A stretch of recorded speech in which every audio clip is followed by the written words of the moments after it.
everything there is to know about this, so I dare you to stump them.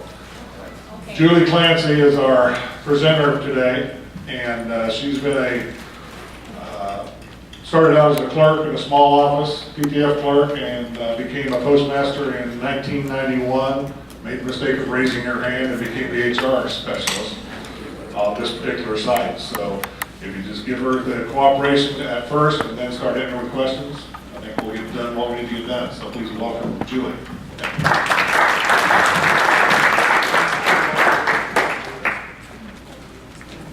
Okay, are we on? Okay. Thank you for inviting me to present this material today, and he told his first lie of the day, I don't know everything. I'm not sure anybody knows everything because it's kind of like everything else in the Postal Service. It's kind of a fluid process. About the time we think we have it figured out, they change it and make the process a little different. So, and hopefully, the last time I presented this program, it was right after lunch in a room that was about 75 degrees. So I will try to step it up a little bit, and hopefully your snack has refreshed you, and we'll start with the program today. The 5 automated processes that you can do on the e-forms, as you can see from the screen, are data changes, position creation, changes, placements, and separations. That goes for everything from changing a start time for an employee to separating a non-career employee. The separations in this form is only for a non-career employee. So the basics of the HRSSC system, the first question is, that I have for you is, how many of you have ever utilized this process? Okay, so there are a few. How many of you probably need to be utilizing this program? You got, oh, that's not good. So the first question a lot of times I get it is where do I even find the program? So it's on your blue page under the essential links. You'll have to put your login in, and when you get there, you'll see that you have a couple of options. You have manager access, which is for the facility that you are assigned to on your Form 50. As a postmaster, you're automatically given that access. As a supervisor, your administrative manager may need to delegate that access to you. Then that is where that second line comes in, the administrative delegate access. You also have training materials, and you have customer support. How many of you tried to call the 1-800 number that was listed under this customer support? And how did that go? She's shaking her head, and she put her thumbs down. Well, I discovered that the only way when the 1-800 number, the 800 number was active, that if you called at 6:30 in the morning, you got somebody to answer the phone, otherwise it rang busy for an hour. And you could leave a message, and they said we would return your call, and sometimes they didn't. So now they have changed that communication method, and we'll cover that a little later. Once you get into the e-forms, these are the navigation options that you have available. There's different options there. We're going to cover each one just briefly. The first one is the team viewer for delegate. This will tell you which employees and positions that you can complete actions for. So if you click on team viewer for delegate and nothing comes up, you have no access. So that is problem number one. If you need access, e-access for this program is handled just a little bit differently. You can't go into e-access and request the access for yourself.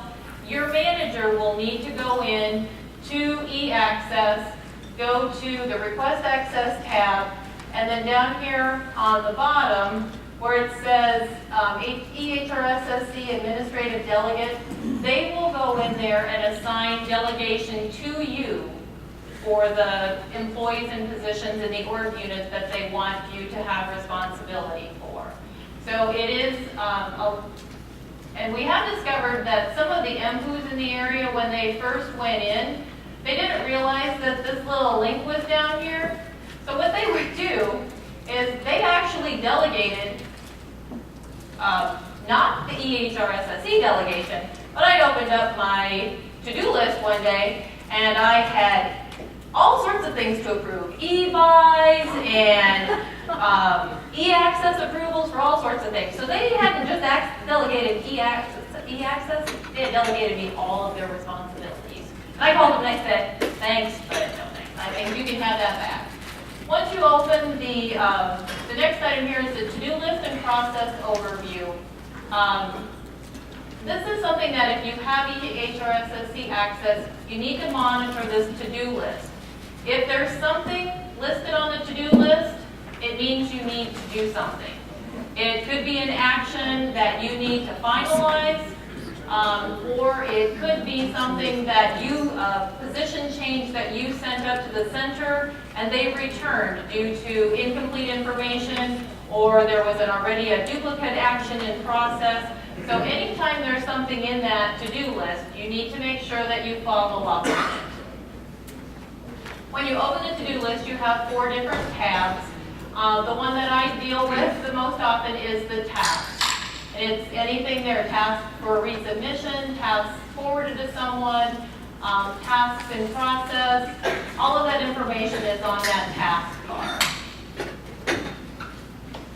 So this is where, again, you need to monitor the to-do list. If there's an action on the to-do list, the example at the bottom here shows, that would show up in the subject line. You would double click on that. That would open the form for you to work on it. A couple of the little quirks in this system. Any of you filled out an accident report? It's the same type of program where you highlight lines and use the square box on the very left-hand side to highlight the line. And then you go to the menu box underneath it to decide which your next action is going to be. If you open it up and you know that you process forms in EHRSSC and there's nothing showing there, then you may need to go to this little icon here to expand your list. Now if you notice here, this top one that I have, it says current processor. So this is a good way to monitor where your current action is at. If I double click on there, it's going to tell me which HR administrator currently has responsibility for that position, whether it's the local Hawkeye district or if it has already been escalated to Greensboro. This is a helpful screen because sometimes we'll get an action back from the center and it says, this process was completed via another type of worksheet, or it needs to be completed in a different manner. Please withdraw this request. This is how you do it. You're going to go into the process overview on the bottom. You're going to find the action that you want to withdraw. Once the line is highlighted, you have a details option. Once you open that details box, it gives you the option to withdraw it. So if you use this system and you open up your to-do box and you see you've started, 3 or 4 drafts and like, oh, I'm going to finish them, but then I decided I really don't need to, or for some reason you need to go back and withdraw, that's how you get those out of your to-do box. Because once again, if there's something in your to-do box, there is an action that is required. Either delete it or complete it. The next section is the HR Worksheet Navigator. This navigator will actually let you go through and answer a series of questions to determine what action you want to complete and which format you need to do it in. So you can see that the first set of drop-down questions is everything from make changes to my organizational structure, create new positions in my organization, to start an action for one of my employees. So this is, you just answer the correct one that pertains to the action that you want to do, and then it'll ask subsequent questions until it takes you kind of to the solution page. And the solution page looks like this. It says this action can be done online in an interactive worksheet. Click here to begin the process. that will open up the forms, that the process to start completing the action. And it gives you some hints. Select the organization, select the process. So when you get this box up, kind of make notes or print it out, because it helps you, it guides you through which steps you need to use to get the action completed. Now, some of the actions, when you get to the solution page, it will tell you that that action can't be completed in the HRSSC forms. It may say that you need to use a multiple purpose worksheet, or a dual ascension form, or for a TRC break-in service, you're going to still do the manual 2300. So the multiple purpose worksheet is generally for 8 actions or more within the same org unit. Every once in a while, we'll have a process that won't work correctly in the e-forms, and we need to send a multiple worksheet up with just one action on it. If you do that, I'm going to tell you that you need to make sure that in the subject line you note e-forms will not process, because it's when the processors in Greensboro are opening these up, they're looking at what's attached, they open the multipurpose worksheet, if there's one action on it, they're going to send it back to you. And they're going to say multipurpose worksheets are for actions of 8 or more. So if you don't note that in the top, you're going to be resubmitting it, trying to explain to them why you're using this format instead of the e-form. And there again, you can use maps assignments. The other one, the other action that is used a lot on this multipurpose worksheet is if you have a round robin placement. You have this carrier moving out of this position, and then this one's moving in, and the third one's going to backfill that slot. And it's all supposed to happen on the same day. Yes? You can't use the multi-purpose worksheet if you're an automated bid site. That is correct. You cannot. Okay. They will send it back. They will send it back. You have to do everything on a JD 1300. Oh, okay, you saying to use the multi-1300? You can't, if you're an automated bid site, you can't use the multi-purpose worksheet. You have to use a JD 1300. You have, oh. If Well- you follow the prompts, it'll generally give you the correct form to use. But one of the questions is, are you an automated bid site? And if you call the help desk, they'll tell you to lie and answer that you aren't, so they'll let you do it. Okay, because there are some processes where you cannot use this to do what you need to do. Right. Correct.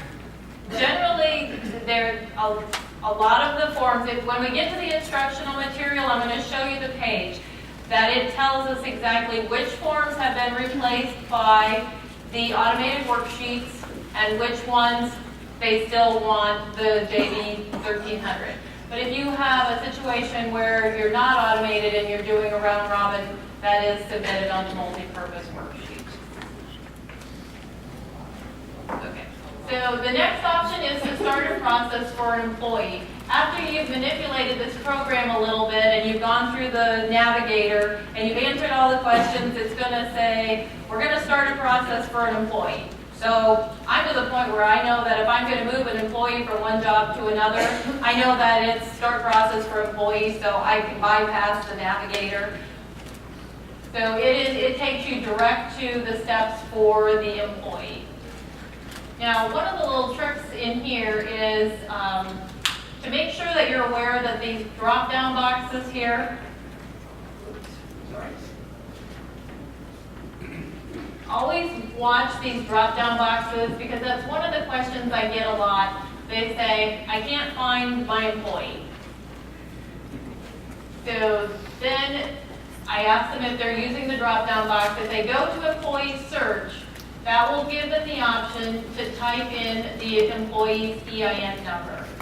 Anytime you're searching, if you have to search, use the EIN number if possible. It's going to be the cleanest search option that you have. Because when it comes to using a name, it not only has to be spelled correctly, but it has to be exactly right, uppercase, lowercase. If for some reason the name is in there all capitalized, if you don't put it in all capitalized, it won't recognize it. Gary? Yeah, they changed that. You can use lowercase now. Oh, it'll match it now? It'll Okay, do it. because when it first came out. When it first came out, it was that way, but that's one of the changes they put in. Okay, I'm not aware of that, so thank you for updating me on that. But I like to use the employee ID number whenever I have it. It's a lot quicker. And then you use the search button to bring up the employee. There again, you select by clicking in the little blue box to the left of the line to highlight it. And you're always going to follow this little trail on the bottom to tell you which action you want to do next. On this particular one, I only have one employee that popped up here, so it was a pretty easy choice as to which one I wanted to find. On the right-hand side of this, you will find a scroll bar, because that's another question I get. They say, well, there's only 20 employees listed and I have 60. Well, they don't realize that they can scroll down and find the rest of them. And there's also a filter option on the top of that line that you can use to filter out by an EIN if you need to search that way as well. So for an employee, these are the three options that you have available. You have employee data changes, you have placements and separations. So there again, you're going to choose which action you want to do. The placements, moving an employee from position to position, separation of a non-career. And the separation is where you're going to do your break-in service for your TEs and your PSEs. Like I said earlier, the TRCs, we still have to use the manual worksheet. It won't process correctly in here. One thing I will caution you on though, as you're doing those breaks in service, if you get in there and the break is not calculated correctly, you put in your rehire, yes, I'm going to rehire, and it automatically then calculates the break based on the type of employee you put in. If that break is not correct, do not submit the automated worksheet because the break is not correct. Then you'll need to go back to the multi-purpose worksheet, put it on there with a comment in the subject line that the E-forms are not processing the break correctly. Then the center can manually enter that for you. I haven't done one lately, but we had a period of time, I know in March, none of them were calculated correctly. When you're doing a placement, the information is going to pop up and you're going to get, they want to know which position you're placing the employee into. You see all of this information, all of these options. You'll click on search and that will take you to all of the vacant positions in your facility. You'll select the position and once you apply that position, all of this information will automatically populate. That's where you want to check to make sure that all of that information is correct before you finalize that placement. So as you're doing the actions, it's a good place to catch if you've got an error in that position information. What do you do if you see the error? If you see the error, you don't process it. If you don't want to place that position, if the schedule is incorrect, you find that you're going to place somebody into a position where the schedule is not what you think it should be, you save that action as a draft, and you go back to start process for position, correct the schedule, and then when that schedule has been corrected, then you finalize the placement. It's always cleaner to do it that way than to try and go back. I know. How many of you get a message from tax saying, you've got out of schedule people? Oh, yeah. Start process for employee, and we'll talk about changing the schedule in just a little bit. So here again is your position search.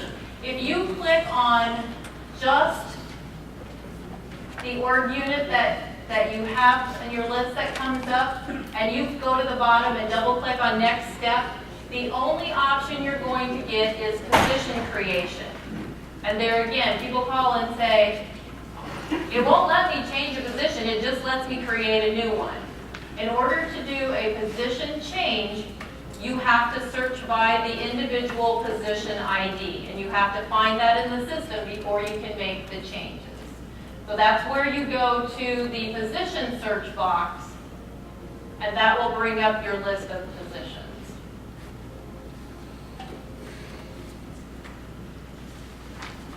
Okay, here's your position change option there again. You've got your options at the bottom. This is one for doing a position change. Probably the most important block on this one is the effective date. Always be careful of what date you're entering in these actions. If you are doing a position change for a schedule and you've already submitted a 1723 for this current week and you want it to be effective the start of the next pay period, that is better, because as soon as you put this change in here, it's going to change it back to that effective date. So I've had a couple people call me and say, tax just called me and said that I just messed it all up. And I said, well, what date did you use? And they said, well, whatever date was in there. This date will automatically default to the first day of the previous pay period. So this would be the 5th. So if you don't want it to be effective on the 5th, then you need to go to the calendar drop-down box on the effective date and change it so it's correct. What day do we place employees? What day do we use when we place an employee? First day of pay period. First day of a pay period. Okay, so if you're going to create a position, you have a new a position that you need to place. The position was supposed to be effective on the 5th. And you realize in WebCoins that you don't have a position to put that employee into. So if I go in today and I pull it up to create a position, what date should I use for that effective date of that position creation? The 4th. You have to do it prior to the placement date. That gets us in a lot of trouble too, because we go in and we figure, oh, well, we're creating the position today, which works fine until we go to try and place that position. That position didn't exist on the effective date of placement. The placement can't be finalized. The key to filling out the forms is anything that's outlined in red is mandatory. Always remember that. If it's outlined in red, it has to be filled out. On an occupation code, watch your format on an occupation code. If you're creating a position, it's very particular. If you're creating an RCA position, the last 2 digits are XX. They do have to be capital X's, or the system doesn't want to recognize it for an occupation code. It's 4 digits hyphen 4 digits. So that. The system is kind of finicky on certain entries. So those are just some of the things that hopefully won't snag you down the road once you have that information. If you need to delimit a position, it's a pretty simple process. You find the position. When you go in and fill out the form, you have 3 questions to answer. Are you an automated bid site? If the answer is no, then no. If it's yes, then it's going to take you to a different set of questions. Yes? What's delimit? Okay, delimit means you have a position. It's limit. Pardon me? A system's word for reversion. It's a position that you no longer are going to need. You gonna abolish it or revert it? Is it, what's that? No. Revert? No. Okay, go ahead, Linda. Well, you'll abolish an occupied position if you want to make it go away, but you revert a vacant position. So that's the So difference. delimit is a new Delimit is word now a new word for reversion. for reversion? In a way, in HCES, they don't talk our contract talk. So delimit means erase or make it go away. So if you made a mistake, you could delimit the job, or if you were going to revert the position, you can still go through the normal notification to the union of your intent to revert, give them their opportunity for input, and then process the reversion, and then go in the system and delimit it.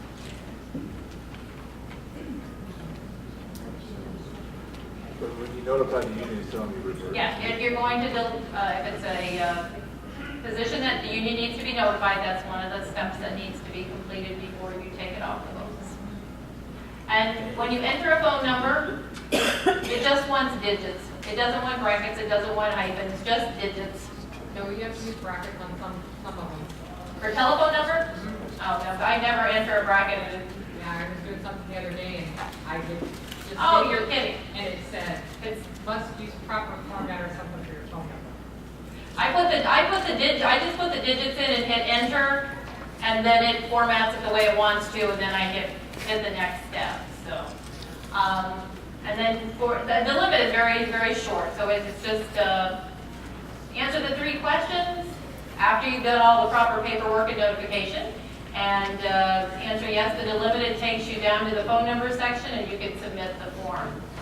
The scheduler section is a pretty important section. If you are doing something, let's say you want to change the start time. My carrier has been, according to tax, my carrier is coming in at 7 o'clock and he's actually not coming in until 7:30. So I want to change the start time. You can't just change the start time. You have to go to the scheduler section and you have to enter the complete schedule for that employee. The begin time, military, minutes, lunch duration, which is in minutes, first day off, second day off, and then you click the search button to bring the schedule down here into the work schedule description. If it doesn't recognize that as a standard schedule, you can't use this section of the form. Let's say you have a rotating day off. There again, you can't use the scheduler because he doesn't have the same schedule every day of the week. Then you have to go to the comments section, the instructions to HRSSC, and you'll type the complete schedule in that section. And I'll cover that when we get to the note to the bottom. Employee data changes, there again, always watch your effective date. Your information is going to come in and answer all of the prompts that it's asking you to complete. If they need skills or licenses, you can enter that in that section right there. Once again, the navigation tools on the bottom, you've got a save draft, you've got a previous step, and a review. If you get interrupted and you need to walk away from the program, you can go ahead and save it as a draft. It'll roll into your to-do box that you can finish it. If you realize that you made a mistake, you can go back to previous step, undo the page that you're on, or you can review it if you have completed everything on the form. So here's the instructions for the Human Resources Shared Service Center. Only type information in this section if it's absolutely necessary. If you haven't put it anywhere else on the form and the center needs to know about it, you'll put it in here. So the instance that we see the most that we need to use it is if you're creating an RCA position or a TRC position, because the position has to be linked to a specific route. That carrier gets paid based on which route he's linked to for the mileage and the daily pay. So there again, don't put in there, I'm changing the carrier start time. That's not necessary because you put the schedule in there, you told the center that you want this schedule in the system. And if you have a non-standard schedule, this would be where you would enter that information. Be as specific as you can when you have to enter that information. So once you hit the review button, it's kind of a joke because it's like when I'm helping someone on a debt meeting, it's like, okay, we're going to hit the review button, cross your fingers and hope that the submit button comes up on the bottom. When it goes from review to submit, it doesn't have any obvious errors. You still may have made a mistake on the start date or something like that, but it's saying it's good to go. So at that point, you can review it. If you do have errors, they're going to show up here. You're going to get little stop signs and little flags and all sorts of little messages, and that's where they show up, is right up here at the top. So this gives you, when you go to review, and you've got, now at the bottom, you've got previous step and submit. You now have one more chance to review the information. And at this point, I like to print it so that I don't have to go back and dig it back out after I've got it finished. So I right-click on it and print it out, and then I go ahead and hit the submit button.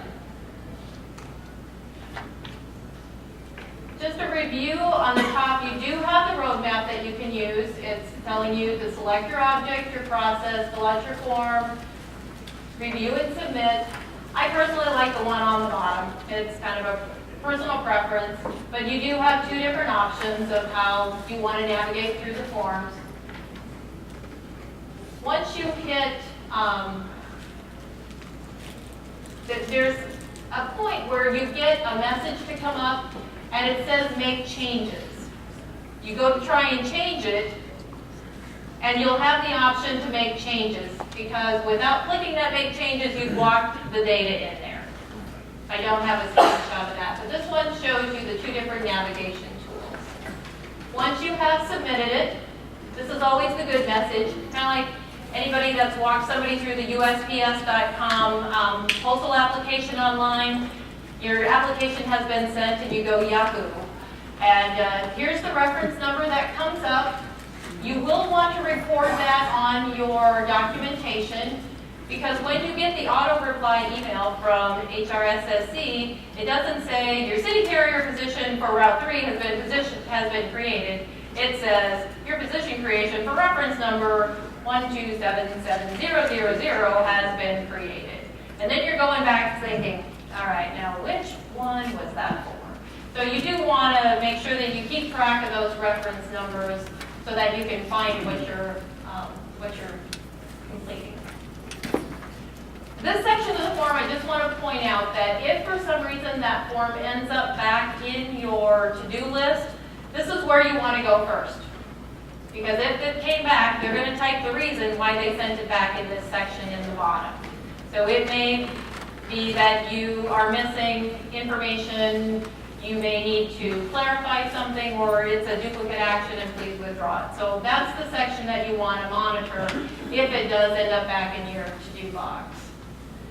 The quick reference guides and help sheets and the questions and support. We're going to jump into the questions and support. They have now instituted a email address where you can send your questions regarding the e-forms. It used to be that you had to call the 800 number and try to get through.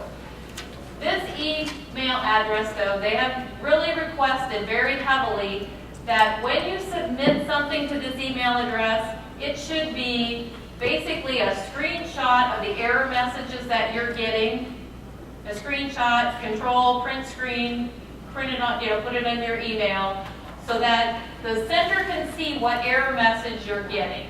That's the easiest way for them to resolve the problem, is if they can see what you're seeing when you get the error messages.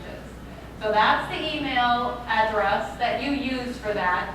If you have a question on how to actually process a form, don't send that to the e-forms.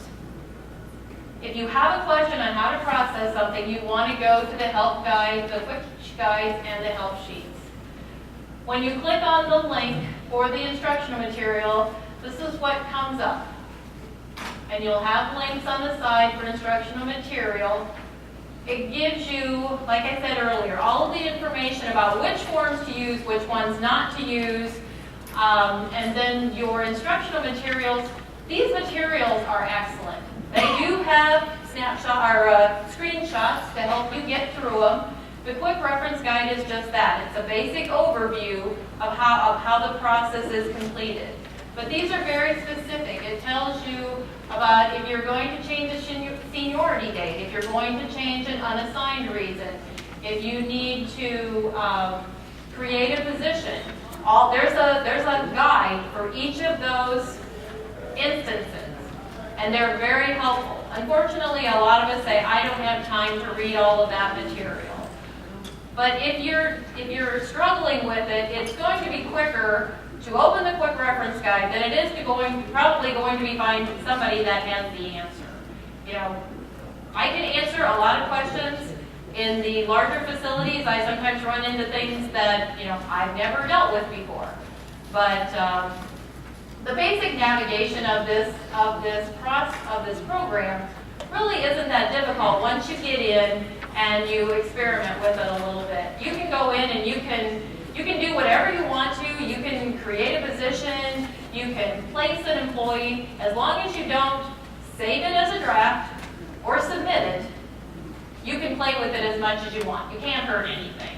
And that's the best way to learn the process, and that's kind of how I did it when I first got started, other than being on first name basis with the help tech at 6:30 in the morning. So, any questions that you might have for me? Yes. Is there some sort of, on the to-do list, when we're out in operation and we're trying to get the mail delivered, you put in an action, we have a transfer situation, and we are transferring a person from New York to El Dorado, Kansas. And you get this action in where the other person, the releasing official, is putting her into our system. Nobody bothered to tell anybody that, you have to look at your to-do list every day in You do. HRSSC, or because the action was there for 4 days, and on day 4 apparently it dropped out, and this person didn't get paid for.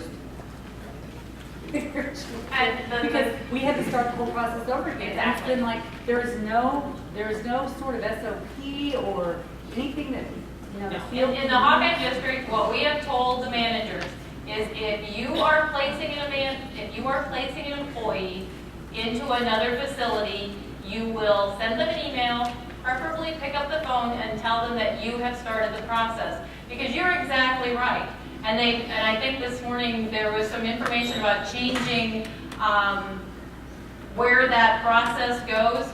But it had been that if that initiation, placement, and final approval by the district HR director was not completed within, I think, 3 days, due to security reasons, it fell out of the system. Okay, but why isn't there some kind of a process in place? Oh. The officials that are making those decisions, like the installation head, and that data it pops up on their to-do list. Why isn't there some kind of an email that we auto-generate emails to everybody for things? Well, Why can't the system generate? that's a very good suggestion. We tried to suggest that to the center, and at this point, they haven't made that change yet. That would be really helpful if they would do that.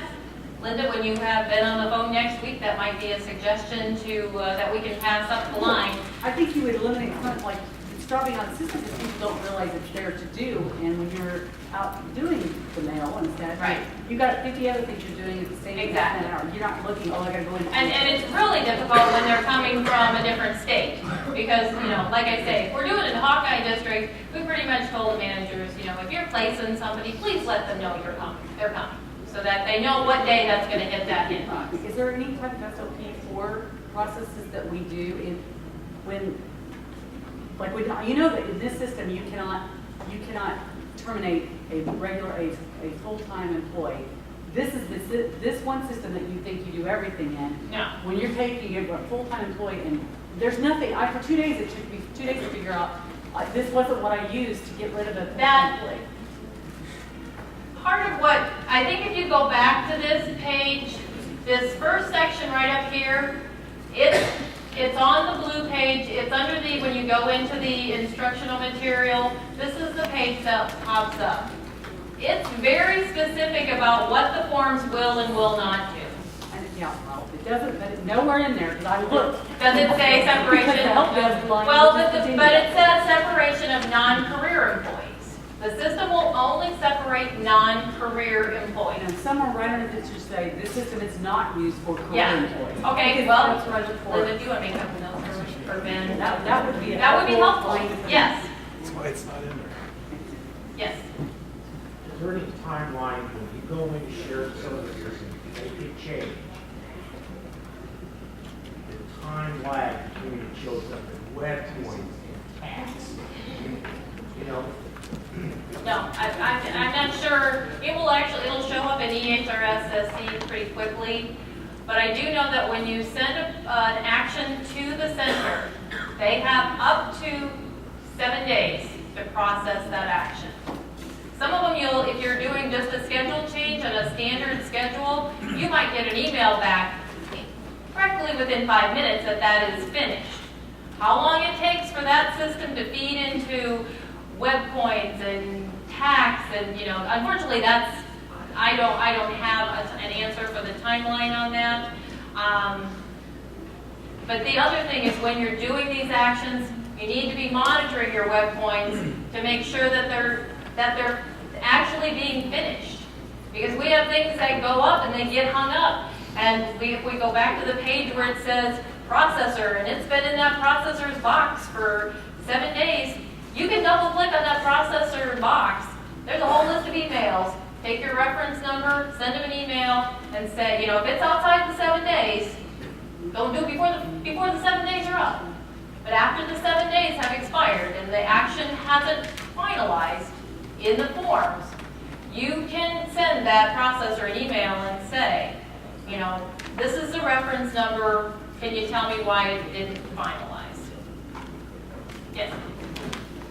I thought the managers got a message that said you have things to do. No. I don't know. No, so you need to, and that's, it really is difficult because especially if you're not real familiar with the system and you don't do a lot of actions in it, you know, that's exactly right. Somebody calls and says, you know, my employee's not showing up in tax. Well, did you accept them into your facility? I didn't know I was supposed to. Okay, on that, if you have delegated your authority, there's still things that delegate cannot do. And that's one of them. We have managers who say, I don't touch it, I delegate. No. That's a very good point. I think that was on the slide, and I think I passed over it. As a delegate, you can change schedules, you can create positions, you can move employees, but you cannot finalize the placement. So that needs to go to the manager. If you're a supervisor in an office where the postmaster position is vacant, that means it goes up to the next layer of authority. So we have MPUs who are having to finalize placements.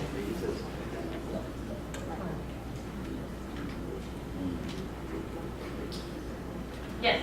How do you give HCES, EHRSSC, tax, and SST to all say the same thing?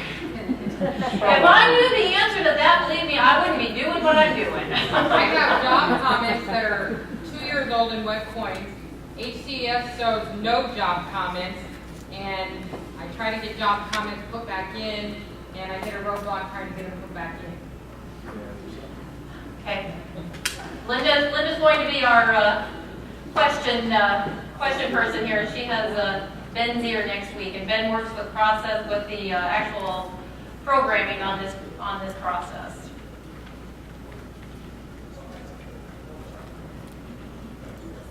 Yes. On your change to lower levels or promotions, the system automatically creates a new salary level in the state.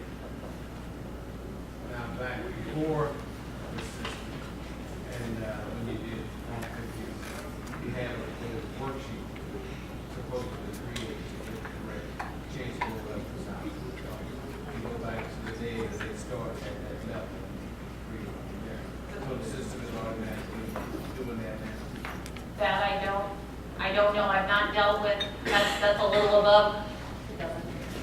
It tracks from your account to our to-do list in local services, and we have to either correct it there or the center will correct it. I don't think you have a salary choice on your screen. Yeah. We used to do this, and then Just a second, and I'll tell you, when people call me and ask me, this is my little disclaimer. I can give you the instructions, I can show you how to do it, but before you do it, make sure you have the approval in writing to do it before you do it. And Linda, since you have the year next week. What's that? Since Linda has the year of Ben next week, can we talk about the pay location issue? Yeah. Because SST, I don't know if anybody's familiar with SST, what's going on right now. They've tied SST to the job with the pay location instead of what everybody said in the past in shared services and everything else. And the shared services says we do nothing with pay locations, right? Well, We don't have it in the forms. When you create a job, you can put the pay location. I know that, but on after they're in it, that's they got the fine. wrong pay location. You can't go to the forms and change it. They say you do it through tax, but a lot of times tax doesn't actually do the change. is supposed to. I was gonna according say, to- because there's a then you need to follow up with tax and have them change it, because there is a worksheet that you're supposed to submit. We because that's- we have done that, and it doesn't change. It doesn't change into what point. It doesn't change. Yeah. That's the problem. Okay, so, That is and that's what I said all along. The systems don't talk. they're supposed to every week. Yeah. I don't think they talk very well. Well, they should. But they talk, but they might all be talking different language. But the SST group has tied the pay location in with the job, and everybody else before that tied the pay location in with the employee, because basically it goes back to 20 years ago, like you were saying. The pay location where you actually got your paycheck, Right. not where you were working. And like I said when I started, this is a very fluid program. They're working on changes. They are trying to make improvements. You know, they realize that not everything works, and we found the first couple weeks we found some really serious bugs. Yeah, I got several messages with shared services in the group with SST, and then the people going back and forth on how we're supposed to change it. They use the multi-worksheet. Well, there's no place on the multi-worksheet to change the pay location. Okay, if you have. Comments. In the comments section, yeah. But Use that the, doesn't, they get it sent back to you. We don't do that. Send that to tax.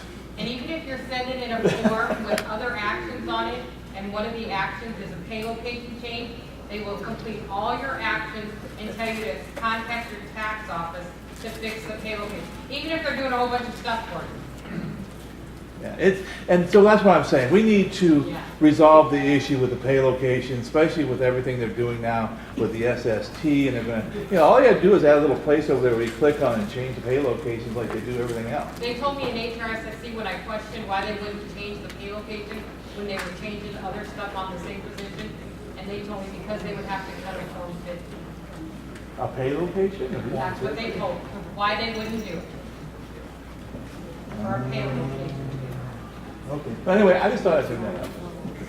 Yeah. I just had that last week.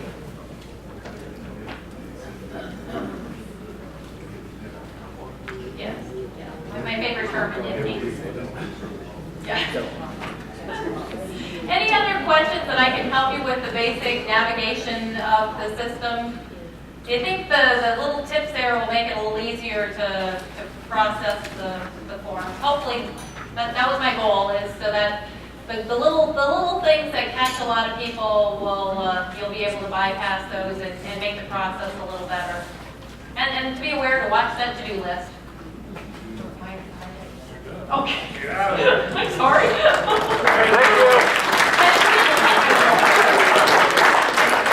Go ahead, we've got enough time. I want to make sure everybody gets their question. Okay, I don't literally have to deal with this, but that's a nice presentation that you did. Is there any way you can set up a link where people that have to deal with that can get to your presentation? Well, we're going to put it on our Hawkeye webpage. It's going to be on our local services and our complement management website. So just go to the Hawkeye website. I go to yours. Can you send it to Jean? Yeah. Thanks. Oh, the position has to be vacant.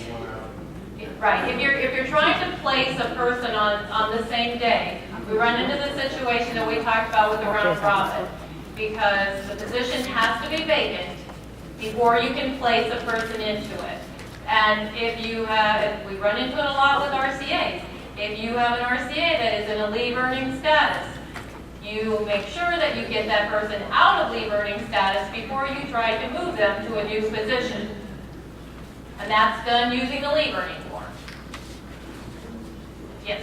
I'll just also tell you, if you need to make a job be withheld with all this stuff we have going on, the job first must read residual. So if it's vacant, you need to first make the action to say residual. Then once that processes, then you can make it withheld in the system. Okay, so to make it residual, because I know we've got a lot of that going on, that is a start process for position.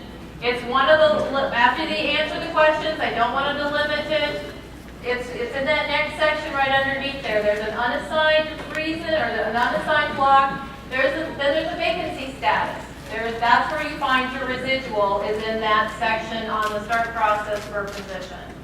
Not only that, just normal bid management, every time you put up a job for bid and it comes down to a successful bidder and it goes into a residual status, if you're a manual bid site, you need to go in and change that job status from vacant to residual because we have to put those up every month on a 21-day posting for impacted clerks to bid on.